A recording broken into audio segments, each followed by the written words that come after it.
Tu veux apprendre à créer des sites internet, c'est-à-dire futur développeur, c'est possible, mais fixe-toi un objectif de 30 jours.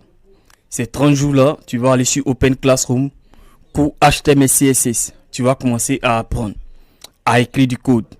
Après ça, maintenant, tu vas trouver d'autres tutoriels dont la playlist est vraiment très riche.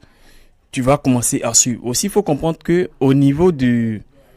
Actuellement, le code, c'est-à-dire créer des sites internet, il y a deux niveaux. Soit tu peux écrire du code, HTML, CSS, Python, etc. Ou soit tu peux ne pas écrire du code, aller dans le côté où on appelle du no-code.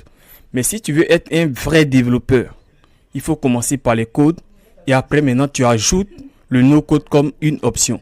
Naturellement, quelqu'un qui ne veut pas se lancer dans le développement web, mais qui veut créer des sites internet, etc., il peut créer ses sites internet en fait en utilisant le no-code.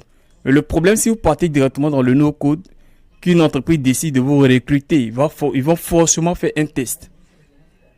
Ça serait un peu compliqué. Ou soit ils vont exiger certains types de langage alors que vous ne connaissez pas. Ça serait un peu compliqué. Donc le no-code, pour quelqu'un qui veut devenir un développeur, ça sera une option. Et pour quelqu'un qui ne veut pas se lancer dans ce domaine, il peut se lancer dedans pour soit créer des sites pour revendre, créer ses sites, ses propres sites, etc. Mais toi, en tant que le développeur plein, ça sera une option.